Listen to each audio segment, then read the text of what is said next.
Есть у нас проблемные вопросы. Երբեմն ոչ կոռեկտ պահվածքով ու ավելի շատ հեգնանքով Հայաստանի իշխանությունների հանդեպ Բելարուսի նախագահ Լուկաշենկոն փորձում է Հայաստանին հետ բերել հապ կառույց, թե հակառակը։ Нам надо быть более корректными и аккуратными в работе с Арменией. Հավաքական անվտանգության պայմանագրի կազմակերպությունը պետք է շատ զգույշ եւ կոռեկտ լինի Հայաստանի հետ աշխատանքում։ Դուք գիտեք, որ Հայաստանը կարծես թե չի աջակցում հապկում աշխատանքին, բայց միևնույն ժամանակ մնում է կազմակերպությունում։ Լուկաշենկոն ասում է, թե Հայաստանում բարդ իրավիճակ է նախընտրական շրջան։ Հապկի թեման ըստ վերլուծաբանների Հայաստանում այո կարող է ընտրապայքարի մաս լինել, լարվածություն ստեղծել։ Հայաստանում ընտրություններ են ու այդ հապկի թեման կարա մաս լինի ընտրապայքարի ու այդ կոնտեքստում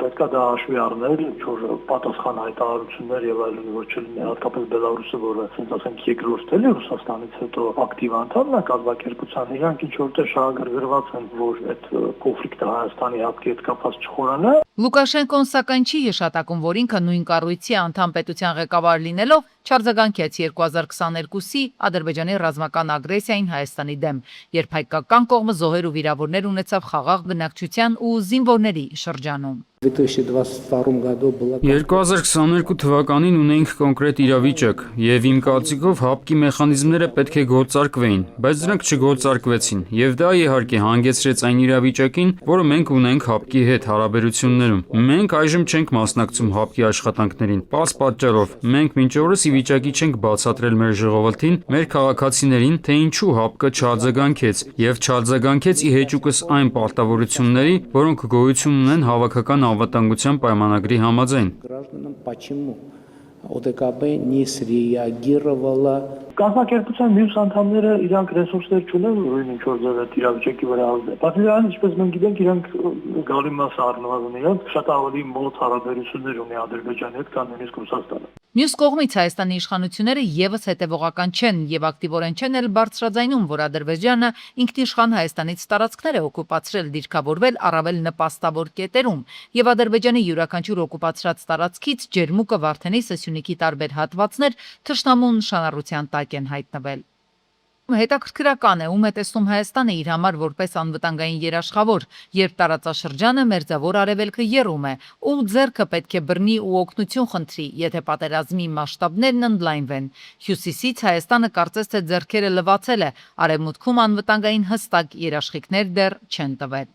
Հայաստանը կողմնորոշում է ոլորտում փոխում դեպի եվրոպական երկրներ, դեպի Հնդկաստան, այսինքն եթե ինչ-որ գնումներ էլ կան հապկի գծով շատ սահմանափակ է։ Ադրբեջանի երաշխավորը անվտանգության ամենամեծ Հայաստանի Հանրապետությունն է, իսկ Հայաստանի Հանրապետության երաշխավորը Ադրբեջանն է։ Փաշինյան-Պուտին մոսկովյան հանդիպումից հետո համենայն դեպս Փաշինյանի ձևակերպումն էր այդ մասին։ Առաջիկա 1-2 տարում Հայաստանի վերադարձ հապկ չի սպասվում։ Վերադարձի առումով փոփոխությունը ակնկալելը իրատեսական չէ։ Գյորջյան Կասկադ 60 ամիս փուլային վճարում բազմաթիվ առավելություններ։ Ռուսաստան մուտք գործելը միգրանտների համար ավելի է խստացվում, վտանգավոր հիվանդություններով ախտորոշված միգրանտները անհապաղ կարտաքսվեն Ռուսաստանի Դաշնությունից։ Անվտանգության խորհրդի միջգերատեսչական հանձնաժողովի նիստից հետո Ռուսաստանի անվտանգության խորհրդի փոխնախագահ Դմիտրի Մեդվեդևը հայտնել է, թե մշակվել է անհրաժեշտ օրենսդրության փաթեթ, ինչը թույլ կտա արագ որոշումներ կայացնել խնդրահարույց օտարերկրացիների Ռուսաստանում մնալու անցանկալիության վերաբերյալ։ Մենք չպետք է հետաձգենք այս օրենքների ընդունումը։ Օտարերկրացու մոտ վտանգավոր հիվանդության արագ հայտնաբերմանը պետք է հաջորդի նրանց անհապաղ արտաքսումը երկրից։ Բոլոր միգրանտների համար կրճատվել է նաև բժշկական հետազոտություն անցնելու ժամկետները։ Ռուսաստան մուտք գործողները, եթե ցանկանում են այդ երկրում մնալ 90 օրից ավելի, ապա պետք է հասցնեն 30 օրվա ընթացքում բուժզննում անցնել։ Եթե միավ, ձիա, սիֆիլիսով հիվանդներ լինեն, նրանց մուտքը Ռուսաստան անժամկետ կսահմանափակվի։ Եվ նաև թմրանյութերի հայտնաբերման պարագայում անձի նկատմամբ կիրառվում է մուտքի արգելք անժամկետ։ 12 ամիսը լրանալուց հետո անձը հաջորդ 30 օրվա ընթացքում պետք է կրկին բուժզննում անցնի։ Հատկապես Մոսկվայում այդ բուժզննումը բոլորը անցնում են Սախրովգիում գտնվող բազմաֆունկցիոնալ կենտրոնում։ Հերթերը այնքան շատ են լինում, որ չեն հասցնում այդ 30-օրյա ժամկետում։ Ամեն անգամ, երբ իրենք փաստաթղթեր են թարմացնում, անգամ եթե բուժվել են եւ ունեն այդ փաստաթղթերը, պարբերական այդ թարմացումների արդյունքում, երբ որ դուրս է գալիս, որ երբևէ ունեցել են, ընկնում են վերահսկվող անձանց ռեեստրը։ Ու բավականին դժվար է լինում այդ process-ը, երբ որ նորից պետք է անձին հանել ռեեստրից։ Միգրացիոն ոլորտի մասնագետն ահազանգեր է ստանում Ռուսաստանում գտնվող հայ միգրանտներից, հատկապես ընտանիքներով Ռուսաստան մեկնողների երեխաների համար դժվար է դարձել դպրոց ընդունվելը։ Շատ երեխաներ չեն կարողանում հաղթահարել ռուսերենի քննության համար պարտադիր շեմը։ 90% է դրված շեմը, այսինքն իրենք պետք է տրված հարցերի 90%-ին ճիշտ պատասխանեն։ Այդ շեմը չեն կարողանում հաղթահարել, չգիտեմ, 89-ին են ճիշտ պատասխանում կամ 70-ին, ու չեն անցնում։ Նախկինում միգրացիոն քարտը Ռուսաստան մեկնողների համար տրվում էր անժամկետ, հիմա 90-օրյա ժամկետով է։ Ռուսաստանի Դաշնություն են մեկնում ավելի շատ աշխատանքային միգրանտներ, եւ նրանք այդ երկրում 90 օրից ավելի մնալու ցանկություն ունեն եւ պարտավոր են կրկին շտամպ ունենալ միգրացիոն քարտերի վրա։ ՌԴ տարածքում ոչ բոլոր միգրացիոն ծառայություններն են տեղեկացի շտամպ խփեն կամ, չգիտեմ, չեմ ուզում ասել դիտավորություն կա այդտեղ, բայց այդ շտամպը չեն խփում ու մարդիկ հիմա հայտնվում են վերահսկվող անձանց ռեեստրում կամ արտաքսման վտանգի տակ, որովհետև եթե այդ շտամպը չլինի երկարացման, նշանակում է իրենք անօրինական են այնտեղ, նույնիսկ եթե պայմանագիրը 1 տարով են կնքել ու ռեգիստրացիան էլ չեն կարող երկարացնել։ Ռուսաստանի Դաշնության Պետդուման քննարկում է եւ նախատեսում է հունիսի 30-ից RUID համակարգում գրանցվելը դարձնել պարտադիր նաեւ բեռնափոխադրողների համար, որպեսզի նրանք կարողանան Ռուսաստանում տարվա մեջ մնալ ոչ թե 90, այլ 180 օր։ Ռուսաստան մեկնել ցանկացողները 72 ժամ առաջ իրենց բոլոր տվյալները պետք է ներբեռնեն RUID համակարգ։ Ըստ պաշտոնական տվյալների 2025-ին անչափահասների կողմից կատարվել է ընդհանուր 62 հանցագործություն, որոնցից 58-ը կատարվել է 16-ից 18 տարեկանների կողմից, իսկ մնացածը 4-ը 14-ից 16 տարեկանների։ Վիճակագրությամբ անչափահասներից 27-ը ոչ աշխատում, ոչ էլ սովորում են։ Երեխաներից 27-ի նկատմամբ դատարանը պատիժ է նշանակել ազատազրկման ձևով, որոնցից 25-ի պատիժը պայմանականորեն չի կիրառվել։ Անչափահասների ներգրավվածությունը տարբեր իրավախախտումներում մնում է մասնագետների ուշադրության կենտրոնում։ Նրանց պնդմամբ անչափահասների նկատմամբ բացառիկ ուշադրություն պետք է սահմանվի ոչ միայն ծնողների, այլև ուսումնական հաստատությունների մասնակցությամբ։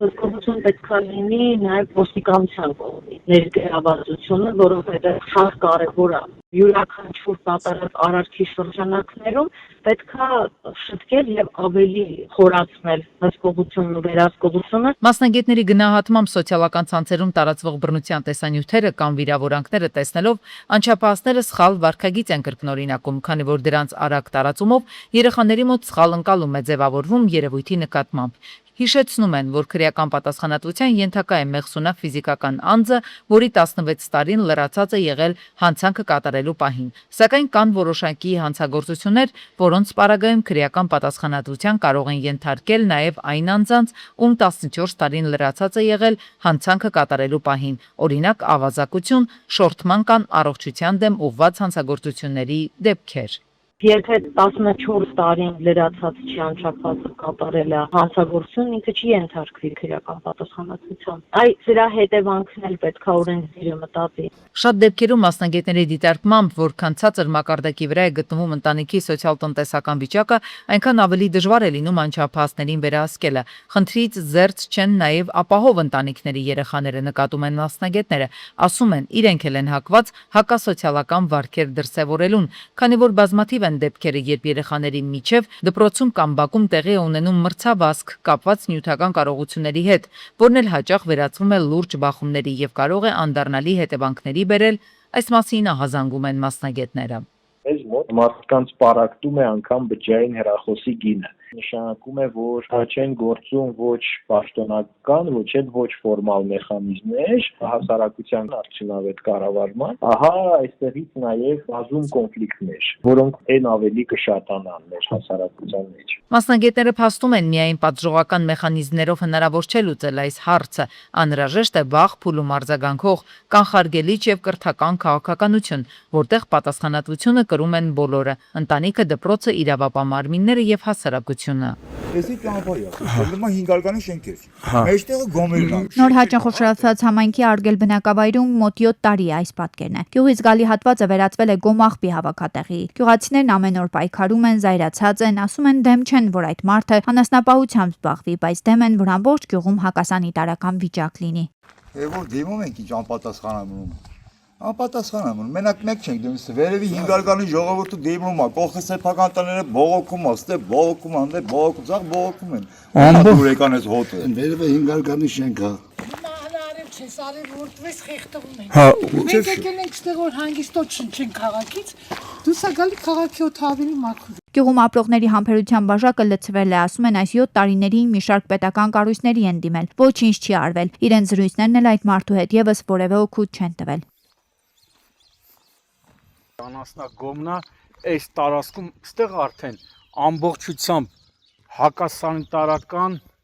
ահավոր վիճակ է։ Տեսնում եք, բնակիչները նաև նշում են, որ օրերը եւ տաքանում է, այստեղ ահավոր է։ Այն 5 հարկանի շենքի բնակիչներն ասա պլեն են կնգե այդ մարդու ձեռը։ Դրանից փափում անդե, դիչած հետո խորդում են, էլի չորնում է։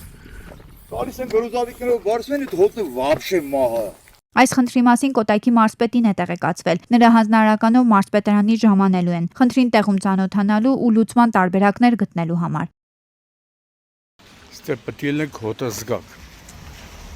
Մայրաքաղաքում Շերամի փողոցում հակասանիտարական վիճակը չի վերացել, հակառակը պատկերն ավելի անտանելի է դարձել։ Մարդիկ երեխաներին դպրոց ու մանկապարտեզ հասցնելու համար գոյաջրերի միջով են անցուդարձանում, դե իսկ գարշաուտի մասին պարզապես չեն խոսում։ Ձեր բերածնդիր ավտոբուսը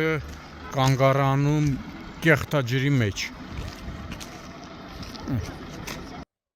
Գոյաջրերը մի կողմից, հսկայական փոսերը մեկ այլ։ Այսօր լրատվական ուշամշանքումը բարձրաձայնել էին այս խնդրի մասին։ Բնակիչները դեռ այդ ժամանակ հույս էին հայտնել, որ պատկան մարմինները բարեխիղճ կգտնվեն, բայց այսքան ժամանակ անց ամեն ինչ ավելի է սրվել։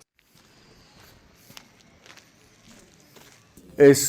կեղտաջրի միջով երեխաները դպրոց են գնում, մանկապարտեզ են գնում, մի խոսքով այստեղ պիտի լինեք, որպեսզի հոտը զգաք։ Հիմա բնակիչները պարզապես զգուշացնում են քաղաքային իշխանությանն ու Veolia ջուրընկերությանը, եթե կարճ ժամանակում չվերացնեն հակասանիտարական վիճակն ու չլուծեն փոսերի խնդիրը, դիմելու են կտրուկ միջոցների։ Նավթում գալիս է, տենում այս վիճակն հետա դառնում։ Բարձի թողի վիճակ է նաև Գեղանիստում, այստեղ եւս զայրացած են։ Ամիսներ առաջ այսօր լրատվական ուշամշանքումը ներկայացրել էին այդ բնակավայրի 26 եւ 25 փողոցների նրբանցքում տիրող վիճակը։ Այդ ժամանակ էր, որ բնակիչները հույսով դիմել էին տարածքային կառավարման ու ենթակառուցվածքների նախարարին, բայց այսքան ամիս անց պատկերը նույնն է։ Հա, այն անգամ նկարենք, ասին կանենք։ Ասին, քանի ամիս անցավ վրան, 4 ամիս է։ 4-5 ամիս տալի։ Անցած տարի նոյեմբերին էր եկար նկարեցիր։ Առեսօրը սենց է։ Մանավանդ անձրևներ գալիս է վաբշե, ստե լոտկով պետք է անցնես։ Այս խմելու ջուրը այսպես գնում կորումա ու ժամանակին պատասխանատուները, այդ թվում Արարատի մարզպետը, Մասիս խոշորացված համայնքի ղեկավարը, Veolia ջուրը խոստացել են, որ հարցը կլուծեն, բայց Ճանապարհները վտանգավոր են, խմելու ջրի խողովակները վնասված։ 2 տարուց ավելի է բնակիչների խմելու ջրի կորուստ կա։ Գեղանիսցիները դարձյալ դիմում են տարածքային կառավարման ու ենթակառուցվածքների նախարարին, Արարատի մարզպետին ու Veolia ջուրընկերությանը։ Խնդիրը կարճ ժամանակում չվերացնելու դեպքում այստեղ եւս պատրաստվում են դիմել կտրուկ միջոցների։ Ախպեր, խմելու ջուրա։ Խմելու ջուրա, ջուրն էլ ընդուս դուրս է տալիս, ոչ մեկի վեժն էլ չի արդեն։ Սս քանդած ախպերը ոչ է ախում։